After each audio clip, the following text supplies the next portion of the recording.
सिद्धाणं नमो आर्याणं नमो वज्रायाणं नमो लोये सवसाहुरं। पंच परमेष्टि भगवान की, संत श्रोमणी आचार्य भगवान गुरुदेव श्री विद्यासागर जी महाराज के, पूज्य आचार्य श्री समय सागर जी महाराज के।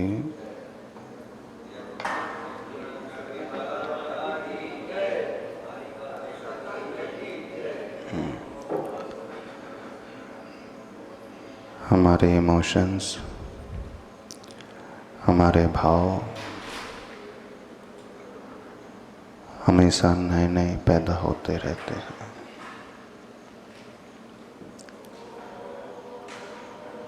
जीवन को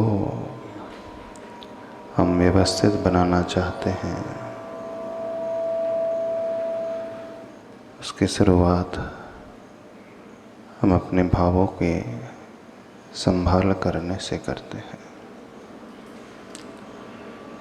जो व्यक्ति अपने इमोशंस को सही तरीके से हैंडल कर लेता है, वह व्यक्ति हर परिस्थिति में घबराता नहीं है, बड़े अच्छे से खड़ा हो रहता है। हमने देखा शुरुआत कैसी करनी चाहिए।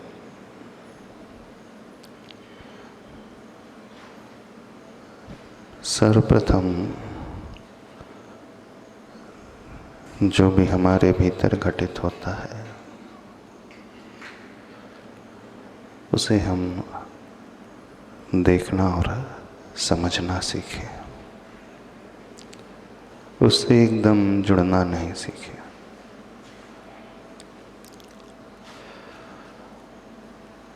जो देखना शुरू कर देता है, वह व्यक्ति कठिन से कठिन प्रतिकूलताओं को भी बड़ी आसानी से स्वीकार करने वाला हो जाता है।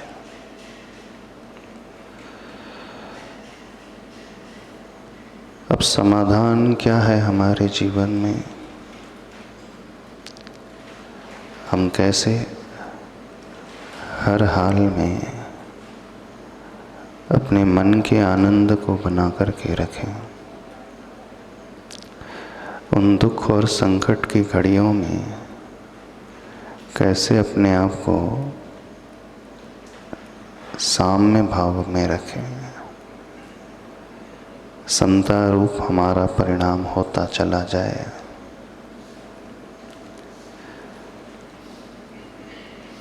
उसके लिए बड़ा अच्छा सूत्र आता है। और यदि आप मेरी भावना पढ़ते हो मेरी भावना, कितने लोगों को याद है? बहुत अच्छा। कितने लोग प्रतिदिन उसे पढ़ते हैं? नहीं पढ़ते। उस मेरी भावना में अंतिम चरण में पंक्ति आती है। कौन सी पंक्ति? वस्तु स्वरूप विचार खुशी से सब दुख संकट सहा करे। बड़ा अच्छा समाधान दिया हुआ है। जो भी हमारे साथ घटित होता है, जैसा भी घटित होता है, क्या हमें करना है? वस्तु स्वरूप का विचार करना है। जो वस्तु स्वरूप का विचार करने लगता है वो अंदर से इतना मजबूत हो जाता है, बाहर कुछ भी क्यों ना होता रहे, हिला नहीं सकती वो परिस्थिति उसे। जैसे सुमेरु पर्वत को कोई चलायमान नहीं कर सकता, उसकी जड़ें इतनी मजबूत होती हैं, ऐसे ही जो व्यक्ति वस्तु स्वरूप का चिंतन करने वाला हो जाता है वो हर हाल में, हर परिस्थिति में, हर प्रतिकूलता में, और न केवल प्रतिकूलता में अपितु अनुकूलता भी जीवन में हो तो बड़ी आसानी से, सहजता से उसे सहन कर जाता है। अब प्रश्न ये उठता है, ये वस्तु स्वरूप आखिर है क्या भला?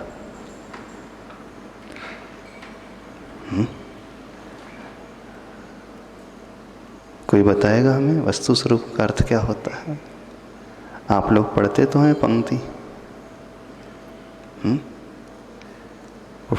बहुत सारे लोग पढ़ते हैं।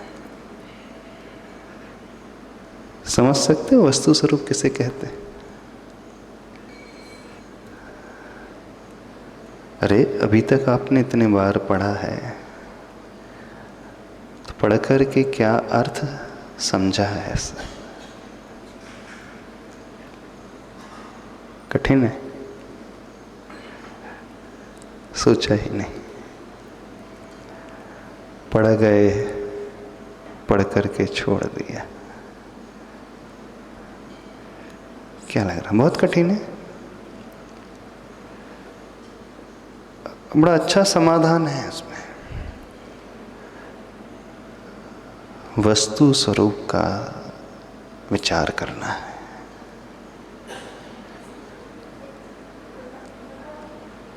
वस्तु का अर्थ जानते हो? ऑब्जेक्ट आप जो समझ रहे हो, पदार्थ। आप लोग लोक व्यवहार में उस जड़ पदार्थ को वस्तु कहते हो, उस मैटर को वस्तु कहते हो।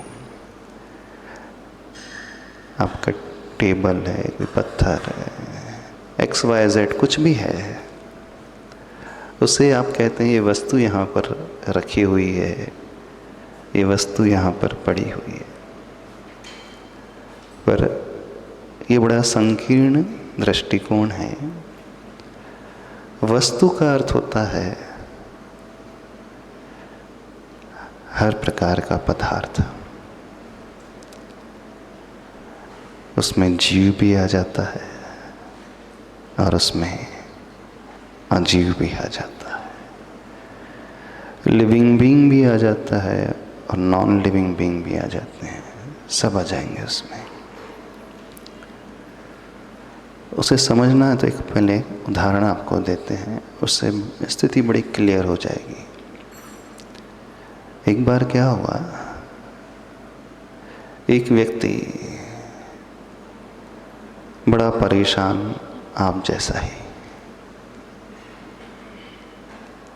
हमेशा वो उलझा हुआ ही रहता था, हमेशा बड़ा चिंतित रहता था। उसके जीवन में आनंद का नामो निशान था ही नहीं। और ऐसा नहीं कि परिस्थिति इतनी प्रतिकूल थी,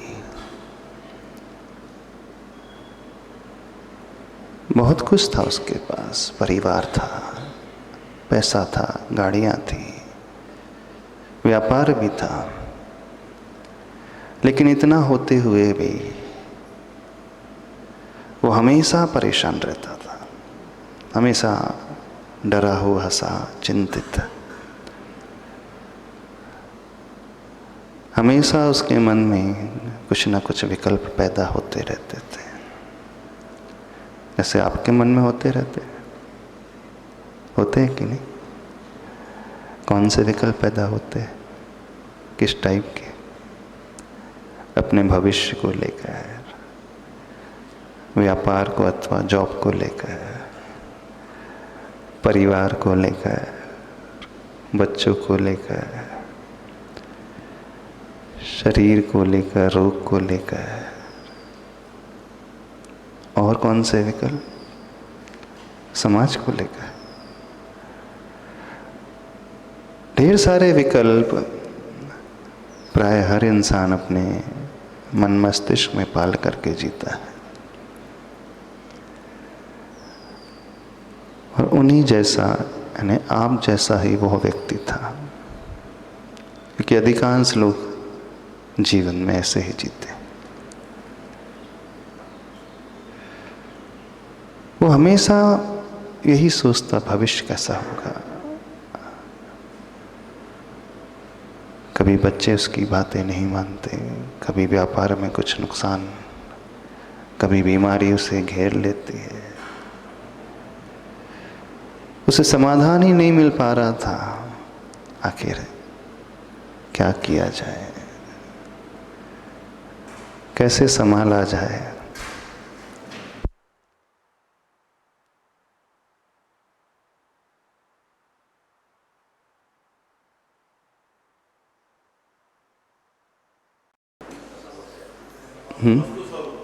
हाँ, वो उदाहरण बता रहे थे, वस्तु के स्वरूप को हम जीवन में कैसे समझें। तो वो व्यक्ति जो इस मानसिकता को लेकर के जी रहा था, उसे अपनी समस्या का समाधान ही नहीं मिल रहा था। बहुत खोजा, बहुत समझने की कोशिश की, लेकिन उससे ऊपर उठ नहीं पा रहा था। एक बार उसे किसी व्यक्ति ने सजेस्ट किया, बोले ऐसा करो, इस राज्य से दूर 40-50 किलोमीटर दूर एक उपवन है, और वहाँ पर एक साधु महाराज रहते हैं और उनका बड़ा आश्रम है। बोले उस आश्रम में जाओ और उन साधुओं से निवेदन करो, वे जरूर आपको आपकी समस्या का समाधान सुझा देंगे। तो वह व्यक्ति उस आश्रम में पहुंच जाता है, और कब पहुंचता है, सारा अपना व्यापार निपटा करके पहुंचता है, संध्या के समय पहुंचता है। साधु के दर्शन करता है और कहता है, मैं बड़ा परेशान हूँ, मुझे इन विकल्पों के जाल से ऊपर उठाना सिखा दो, कोई रास्ता बताओ जिससे मैं इस मानसिकता से ऊपर उठ सकूं। सारी समस्या गिना देता है, घर की समस्या, शरीर की समस्या, व्यापार की समस्या, बच्चों की समस्या, जो जो भी उसकी समस्या है, लाइन से एक एक करके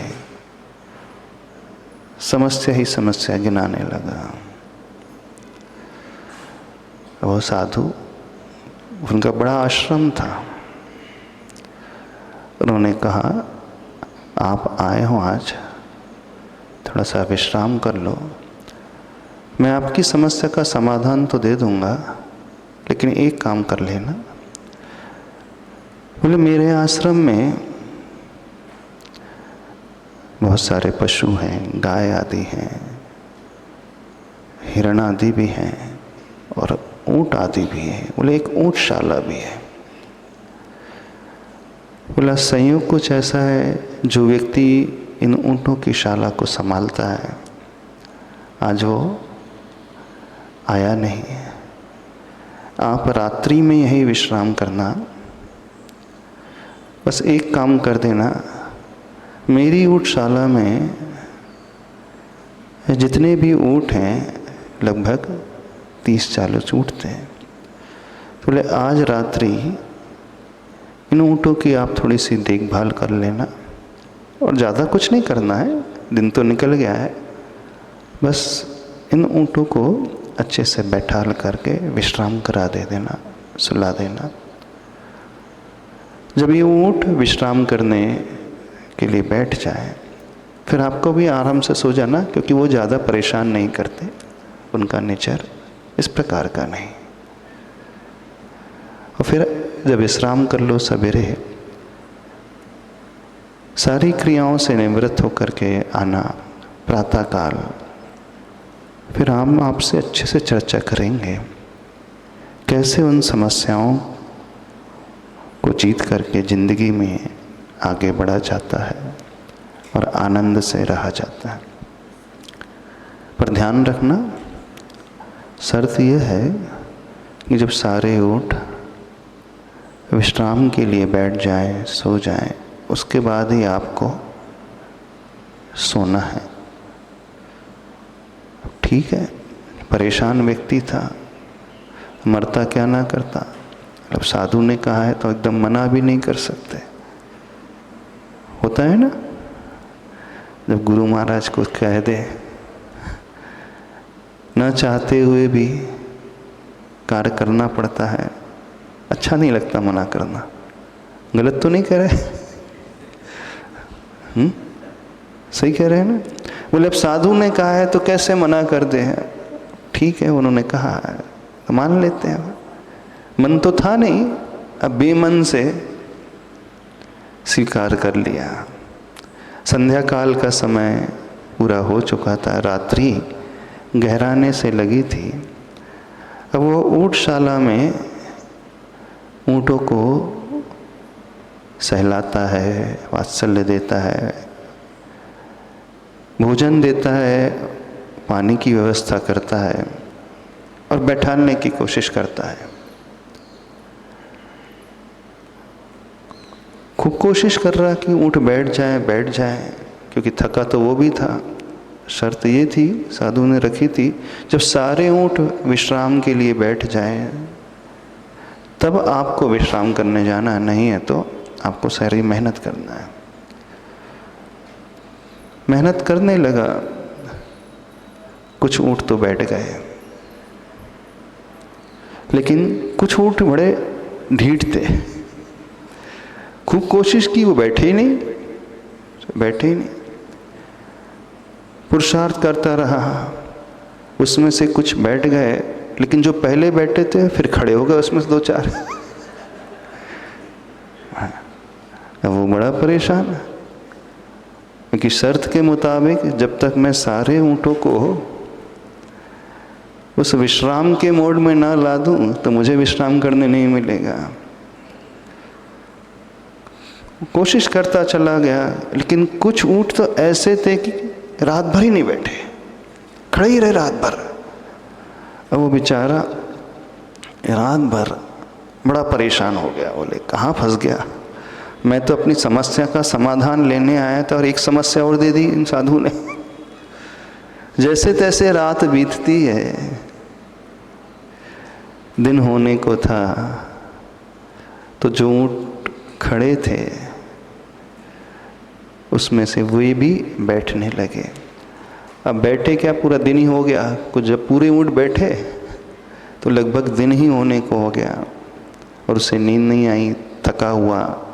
प्रातःकाल होती है, क्रियाओं से निवृत्त होकर के तुरंत साधु महाराज के पास पहुंचता है। तो साधु उससे पूछते हैं कि रात तो अच्छे से तो बीती। बोले खाक अच्छे से बीती। लेकिन क्या हुआ? अरे आपके ऊँट बैठ ही नहीं रहे थे, बैठ नहीं रहे थे। हाँ, बोले कुछ तो बैठ गए थे, कुछ को मैंने पुरुषार्थ से बैठा लिया, लेकिन कुछ बैठ ही नहीं रहे थे, और जिन्हें मैंने बैठाया उसमें से कुछ फिर से खड़े हो जाते। बड़ा अजीब नेचर उनका। साधु से कहते हैं बस मैं यही आपको बताना चाहता था, जीवन में समस्याएं बिल्कुल उन ऊँटों के जैसी ही होती है। आपने देखा होगा कुछ ऊँट रात में अपने आप बैठ गए थे, बोले हाँ कुछ तो अपने आप बैठ गए थे। आपने यह भी देखा होगा कि कुछ ऊँटों को आपने पुरुषार्थ पूर्वक बैठा दिया, हाँ, लेकिन कुछ ऊँट ऐसे थे जिसके प्रति आपने खूब मेहनत की फिर भी वो नहीं बैठे। हाँ बोले सही बात है, लेकिन कुछ ऊँट बैठ करके फिर खड़े हो गए। हाँ बोले ये भी सही है। तो बोले जीवन में बिल्कुल ऐसे ही चलता है। कुछ समस्याएं जीवन में ऐसी होती हैं जो समय के साथ साथ अपने आप बैठ जाती, शांत हो जाती। कुछ समस्याएं ऐसी होती हैं जिन्हें हम पुरुषार्थ पूर्वक शांत कर सकते हैं, और कुछ ऐसी होती हैं उसके लिए हम कितनी भी मेहनत करें वो समस्या का समाधान मिलता ही नहीं। और कुछ ऐसी होती हैं जो शांत होती हैं लेकिन कुछ समय के पश्चात फिर खड़ी हो जाती है। तो बात आपको समझ में आई? बोले समझ में पूरी तरह बिल्कुल आई नहीं। बोले आप क्या कहना चाह रहे हो? बोले मैं यही कहना चाह रहा हूँ, आप सर्वप्रथम यह समझने की कोशिश करें कि कौन सी समस्याएं ऐसी हैं जो आपके हाथों में हैं, जिन्हें आप पुरुषार्थ से बैठा सकते हो, शांत कर सकते हो। बोले आपने देखा कुछ ऊँट ऐसे थे कि तुमने खूब मेहनत की फिर भी नहीं बैठे। बोले मैं जानता था, मैं अपने ऊँटों का स्वभाव जानता था, मुझे ये भी पता था कि उसमें से सारे ऊँट बैठेंगे ही नहीं, लेकिन चला करके मैंने तुम्हें वहाँ भेजा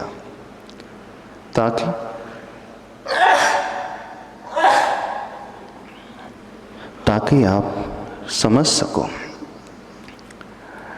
जिंदगी में बिल्कुल ऐसा होता है, आप अपनी सारी ऊर्जा, बहुत कुछ ऊर्जा उन समस्याओं में लगा देते हो शांत करने के लिए जो आपके हाथ में होती ही नहीं।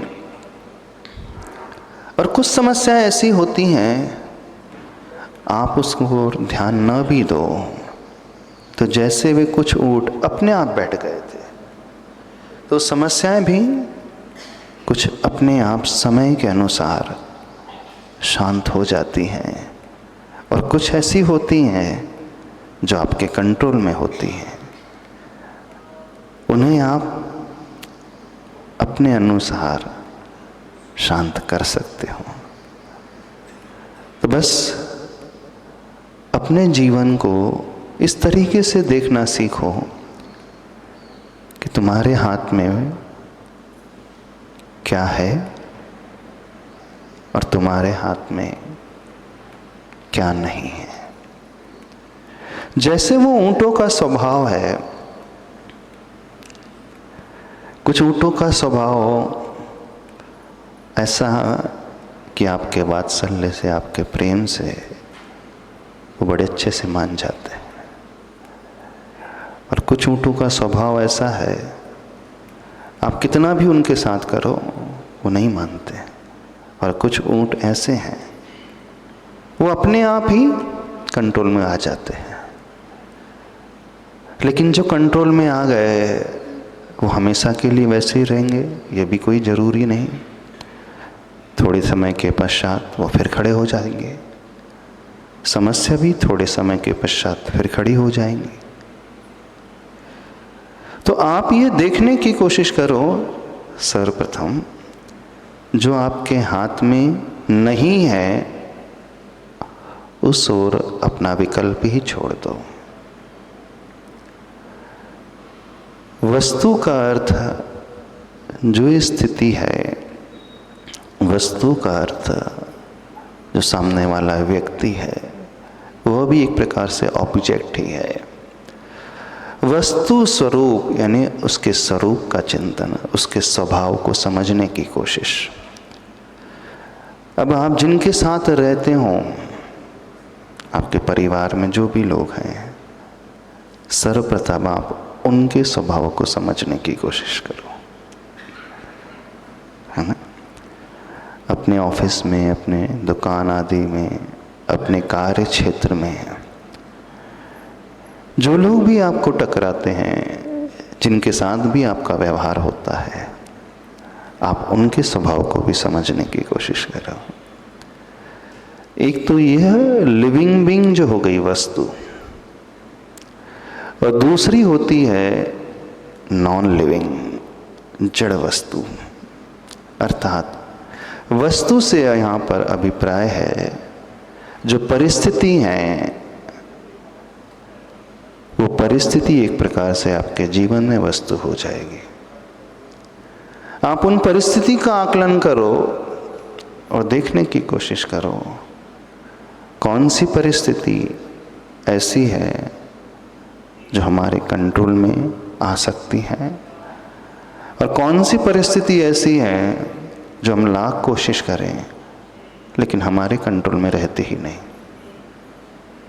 और कुछ परिस्थिति ऐसी रहती हैं समय के अनुसार अपने आप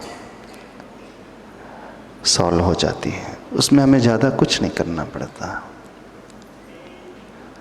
इस प्रकार से आप अपने जीवन की समस्याओं को विभाजित करने की कोशिश करो। सर्वप्रथम ये कदम उठाओ।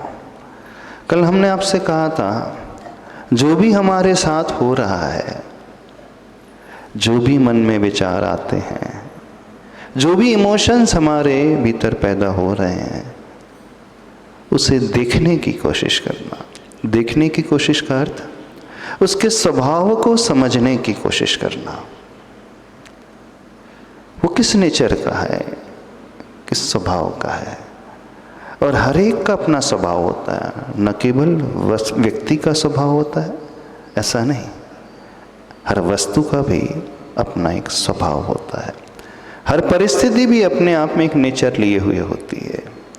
अब बीमारी आ गई सपोज, तो बीमारी का भी एक नेचर रहेगा। कुछ बीमारी ऐसी होती हैं जो आपके कंट्रोल में होती ही नहीं, जिसे आप कहते हैं लाइलाज बीमारी है, उसकी दवाई दुनिया में है ही नहीं। हाँ, अब कैंसर हो गया है, HIV से इन्फेक्टेड हो गया है कोई व्यक्ति, 4th स्टेज का कैंसर पहुंच गया। अब कितनी भी कोशिश करो, उसकी दवाई है ही नहीं, आपके कंट्रोल में आ नहीं सकती। कहीं ऐसा तो नहीं जो हमारे कंट्रोल में नहीं है, हम उसी में अपनी एनर्जी ही लगाए जा रहे हैं।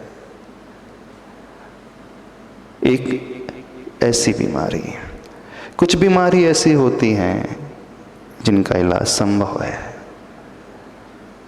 तो जिनका इलाज संभव है ऐसे अच्छे डॉक्टर को खोज करके आप उसका इलाज कराएं। और कुछ बीमारी ऐसी होती हैं, वायरल फीवर आदि, सर्दी जुकाम आदि, थोड़ा सा सिर दर्द, ये ध्यान न भी दूं तो समय के अनुसार अपने आप ठीक हो जाती है। लेकिन ठीक हो गई, अभी ठीक भी हो गई, कुछ दिनों के पश्चात फिर से उखड़ करके आ जाती है कि नहीं। अब आप ये देखने की कोशिश करें कि आप अपना समय, अपनी एनर्जी, अपना पुरुषार्थ, अपना एफर्ट्स, अपने पैसे किस में लगा रहे हो, किस में कितना समय दिया जाना चाहिए। तो सर्वप्रथम हमें ये देखना जो हमारे कंट्रोल में नहीं है, हम लाख कोशिश करें उसे हम नहीं बदल सकते, वो तो हमें झेलना ही है, सहन तो करना ही पड़ेगा। अब हो गई है तो सहन करना ही पड़ेगा। यदि हम उसे बड़े आनंद से भर करके एक्सेप्ट करने लगे, हो गया तो ठीक है। जब व्यक्ति इस भाव से भरता है तो उसकी एनर्जी इधर उधर वेस्ट नहीं होती है। और जब व्यक्ति विकल्प से भर उठता है तो अपना सारा समय, अपनी सारी ऊर्जा, अपने सारे एफर्ट्स और अपना पैसा, संसाधन एक प्रकार से वो वेस्ट करता है। जिसमें हमारा कंट्रोल है, हाँ, उसमें हम समय भी दें, उसमें हम एफर्ट्स भी दें, ऊर्जा भी खर्च करें, पैसा भी खर्च करें, लेकिन जिसमें हमारा कंट्रोल है वो ऐसा नहीं कि हमने सोचा और तुरंत वो ऊंट बैठ जाए। कुछ ऊंट ऐसे थे जब उसने पुरुषार्थ किया तो बैठे, तो उनका रिजल्ट पुरुषार्थ के पश्चात, समय के पश्चात निकल करके आएगा। और कुछ ऊंट ऐसे थे बिना मेहनत किए अपने आप ही बैठ गए। तो ऐसे ही कुछ बीमारियां होती हैं जो अपने आप हो जाती हैं। अब हम किसे लेकर के विकल्प कर रहे हैं, ये कहलाता है उस बीमारी रूपी वस्तु के स्वरूप का चिंतन करना। हमारी बात समझ में आ रही? ये तो हमने एग्जाम्पल दिया बीमारी का। अब दूसरी आपके जीवन में परिस्थिति आती है, कुछ लोग आपको मिल गए। अब दुर्भाग्य से आपका पाला ही ऐसी पत्नी से पड़ा है, उसका नेचर ही ऐसा है, आप पूरब तो वो पश्चिम, आप उत्तर तो वो दक्षिण, आप आम बोलो तो इमली बोलेगी वो, यानी आपकी बात को ही काटना उसे। होता है ना, राम मिलाए जोड़ी हो जाती कई। अब भाग्य से आपको पार्टनर ही ऐसा मिला है, अब क्या इलाज है बताइए? एक तरीका पार्टनर बदल लो, ऐसा नहीं, ये तो ठीक नहीं है। एक तरीका है पार्टनर छोड़ दो, हाँ? ये भी ठीक नहीं है। अब आप पार्टनर बदल सकते नहीं, आप छोड़ सकते नहीं, रहना उसी के साथ है। एक घर में रहना, एक छत के नीचे रहना है, दिन भर में अधिक वक्त वहीं निकालना है, हमेशा वो टकराएंगे, साथी में रहना है। अब आपने वस्तु स्वरूप को समझ लिया। वस्तु स्वरूप यानी आपका पार्टनर आपके लिए वस्तु हो गई, उसका स्वरूप समझो, उसका नेचर समझो, और उसका नेचर बदलना ही नहीं है। बदल जाता है, बदलता है? बताइए तो सही। अब 30 साल हो गए, अब 30 साल में नहीं बदला तब क्या बदलेगा? जब इतना आपने समय निकाल ही दिया है और नेचर नहीं बदलना है और नहीं बदला, तो समझना ये आउट ऑफ कंट्रोल है। स्थिति आउट ऑफ कंट्रोल है, व्यक्ति नहीं, यानी ये आपके कंट्रोल में नहीं है। अब जो आपके कंट्रोल में है ही नहीं, अब आप समय दिए जा रहे हो, विकल्प किए जा रहे हो, मेहनत किए जा रहे हो, सब कुछ किए जा रहे हो और हमेशा टेंशन में रहते हो। तो जो लाइलाज बीमारी है, लाइलाज बीमारी समझ रहे कि नहीं, उसका कोई इलाज ही नहीं है। समाधान यही है कि उसे हम सहर्ष एक्सेप्ट कर ले, स्वीकार ले। अब आपकी फैमिली में कुछ ऐसे भी होते हैं जो आपके समझाने से समझ भी जाते हैं, होते हैं ना। कुछ बच्चे होते हैं, आप उन्हें सही दिशा दोगे, सही तरीके से समझाओगे तो वो समझ भी जाएंगे। और कुछ ऐसे होते हैं आपको समझाने की भी आवश्यकता नहीं होती है, वो सिर्फ आपको देख कर के अथवा अपने आप समझदार हो जाते हैं, आपकी सारी बात मानने लगते हैं। आपने उन्हें कुछ कहा ही नहीं, वो बड़े आज्ञाकारी होते हैं। तो इसमें आपको कुछ पुरुषार्थ नहीं करना पड़ा। लेकिन जो आज आज्ञाकारी है, जरूरी नहीं वो आज्ञाकारी कल भी बने रहे। जो ऊंट अपने आप बैठ गया है, कुछ देर बाद वो फिर खड़ा हो जाता है। तो जहाज अच्छा चल रहा है, शांत हो गया है, कुछ समय के पश्चात वो फिर उखड़ भी सकता है। कुछ समझ में आ रही है हमारी बात? नहीं आ रही? तो वस्तु का अर्थ यहाँ पे क्या हुआ? वो व्यक्ति आपके लिए एक वस्तु हो गई, लिविंग बीइंग, यहाँ पे जीव पदार्थ हो गया। अब उसके स्वरूप का चिंतन करें। जब हम उसके स्वभाव का चिंतन करने लगेंगे, अर्थात ये पर्टिकुलर यह व्यक्ति इस नेचर वाला है, आपके पार्टनर जो है इस स्वभाव वाले हैं, आपका बेटा इस स्वभाव वाला है, आपकी बेटी इस स्वभाव वाली है, आपके माता पिता इस स्वभाव वाले हैं। अब देखना, एक हो गए एक पार्टनर, हो सकता है व्यक्ति उसे छोड़ भी दे, बदल भी ले, लेकिन माता पिता जो आपको मिले, क्या माता पिता को आप बदल सकते हो? बताओ कि बदल सकते हो? हाँ, बदले भी जा सकते हैं। बदले भी जा सकते हैं, नहीं बदल सकते? नहीं, हम कह रहे हैं बदले भी जा सकते हैं। आज तक माता पिता ये हैं, कल दूसरे माता पिता हो जाए, हो सकता है? अरे हो सकता है, हम बता दें, एग्जाम्पल दे दें। जब व्यक्ति एक परिवार से दूसरे परिवार में गोद चला जाता है, गोद में चला गया तो माता पिता बदल गए कि नहीं, है ना? इस सेंस में बदले भी जा सकते हैं, पर देखा जाए तो आप माता पिता को नहीं बदल सकते। जिन्होंने आपको जन्म दिया है, जीवन भर वे ही आपके माता पिता रहेंगे। अब उनका जो स्वभाव है उसको आपने अध्ययन कर लिया, पढ़ लिया। अब पिता का जैसा स्वभाव है, अब 60-70 साल के हो गए, अब आप सोचो कि उनका नेचर बदल जाए, पॉसिबल है क्या? नहीं हो सकता। तो कहीं ऐसा तो नहीं आप अपने जीवन में सारी एनर्जी लगा रहे सासू को बदलने में, सासू के स्वभाव को बदलने में, ससुर के स्वभाव को बदलने में, ऐसा तो नहीं। अब कई लोग विकल्प करते हैं अपने सास ससुर को लेकर के, तो समझे उसे उस कैटेगरी में रखें जो आपके कंट्रोल में नहीं है। वो सिचुएशन आपके कंट्रोल के बाहर है। हम अपनी एनर्जी, अपना समय, अपना एफर्ट्स वहाँ देना सीखें जो हमारे कंट्रोल में है। आपके कंट्रोल में क्या है? जैसे वो बीमारी। आपके कंट्रोल में क्या है? जैसे वो ऊंट।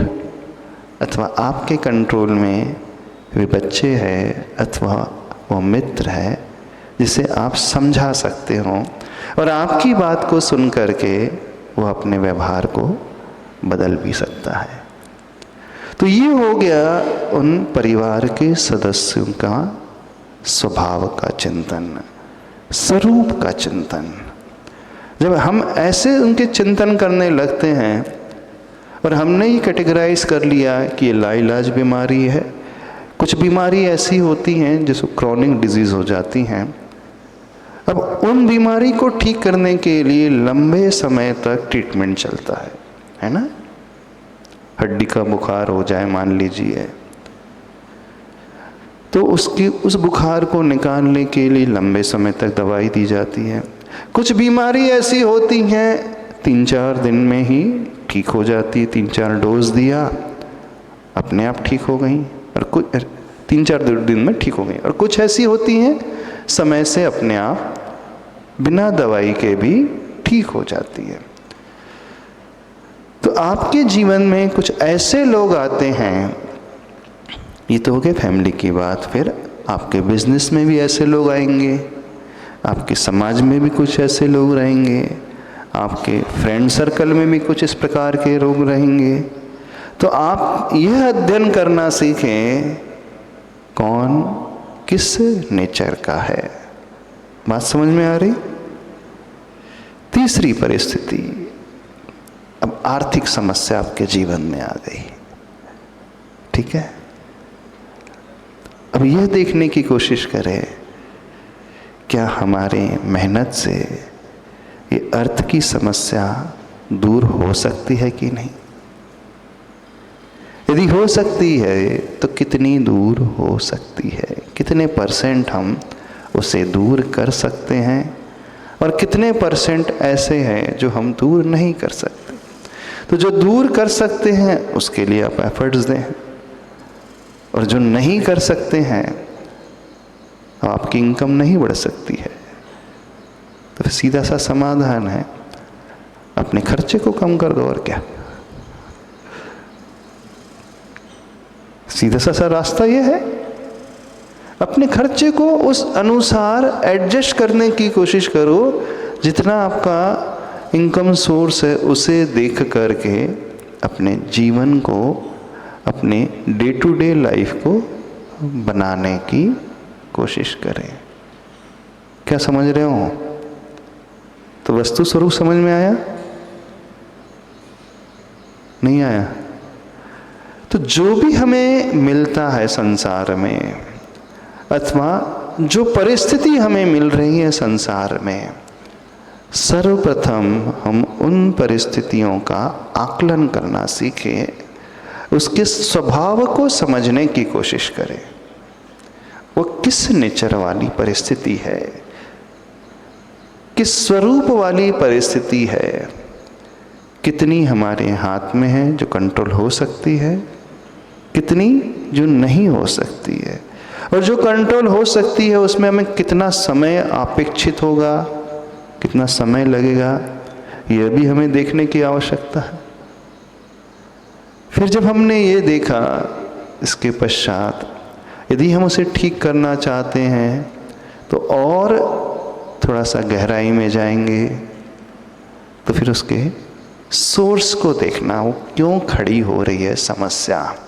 कल एक बात कही थी कि पहले वॉच करो, उस परिस्थिति को देखो, फिर उसके बाद दूसरी स्टेप कही थी उसका कारण क्या है, क्यों खड़ी हो रही है, क्यों हमारे जीवन में वो प्रतिकूलता निर्मित हो रही है, उस कारण को खोजने की कोशिश करें।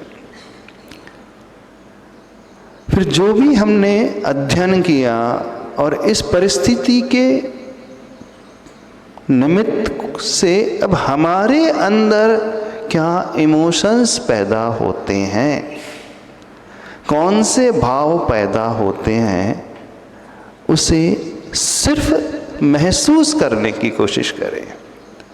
जब इस प्रकार से हम अपना आकलन करने लगते हैं, किसी भी बात को लेकर, किसी परिस्थिति को लेकर, किसी व्यक्ति को लेकर, शरीर को लेकर, फाइनेंशियल सिचुएशन को लेकर, अथवा अन्य XYZ कोई भी निमित्त है उन्हें लेकर के, तो हम जब शांति से सोचने लगते हैं तो नियम से मान करके चलना, हमें कोई ना कोई समाधान अवश्य मिलेगा।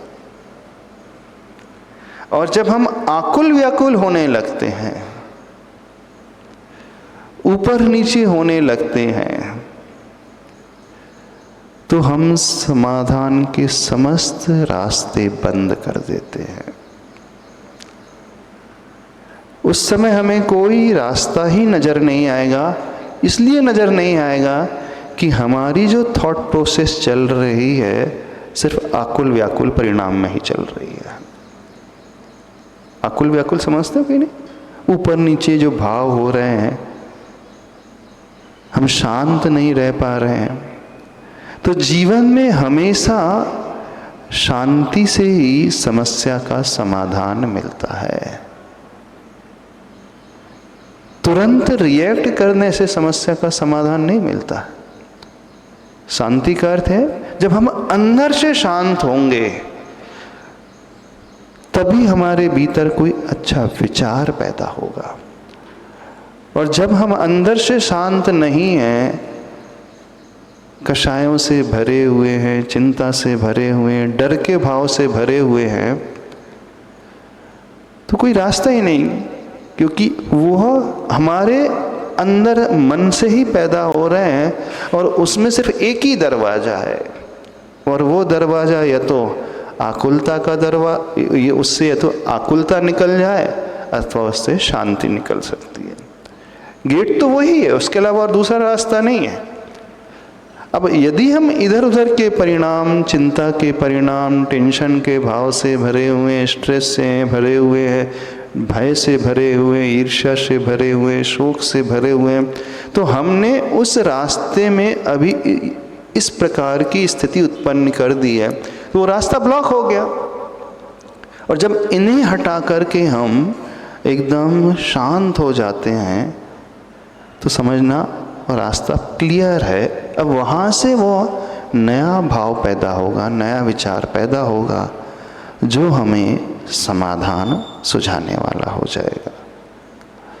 बात को समझ में आ रही नहीं आ रही? वस्तु स्वरूप का अर्थ क्या होता है? क्या हुआ वस्तु स्वरूप का अर्थ? तो ऊंट का स्वभाव समझ लेना।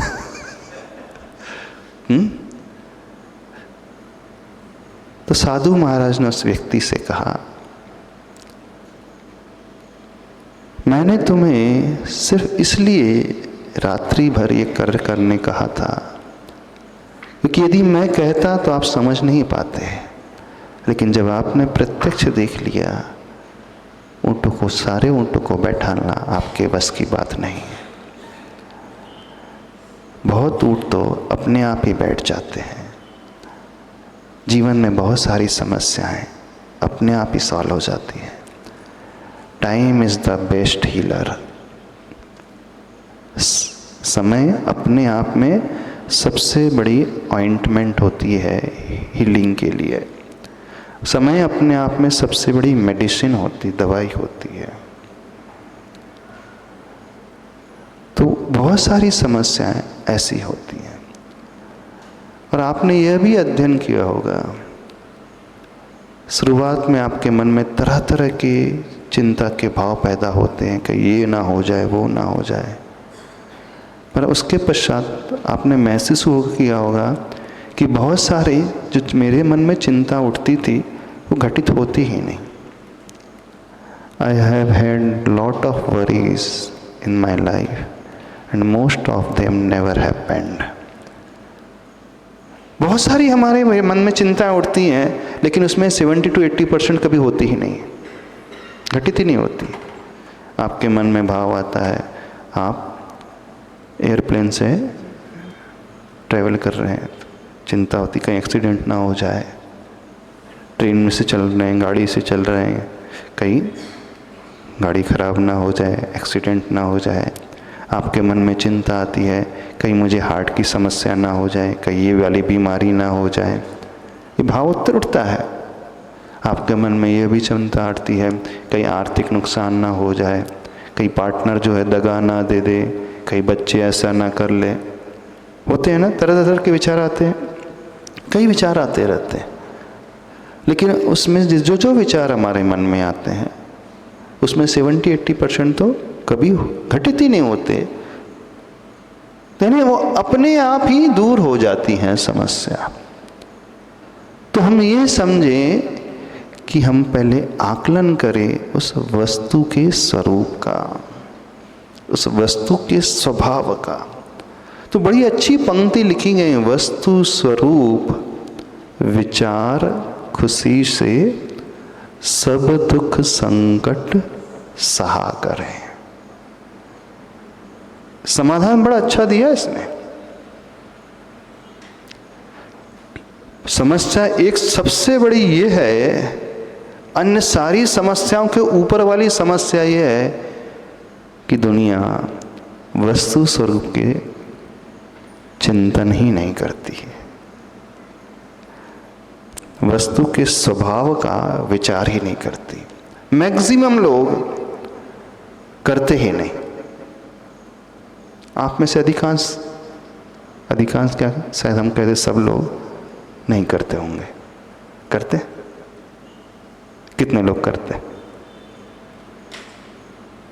हाँ, जो करता है बहुत अच्छा है, क्योंकि जब हम ये सोचना शुरू कर देते हैं, वहीं से समाधान का रास्ता प्रारंभ हो जाता है। तो कोई डाउट तो नहीं है? अब बोलो कौन सी है? हमें समस्या ही समस्या जीवन में। हाँ, समस्या ही समस्या। तो ऊँटी तो रहेंगे, उसमें क्या बात है, लेकिन कौन सी समस्या हमारे कंट्रोल में है और नहीं है वो देखें। जो है, यदि हम शांति से सोचते हैं तो वहाँ अच्छा हमें कोई ना कोई सुझाव अपने आप ही उत्पन्न हो जाएगा। नमस्ते महाराज।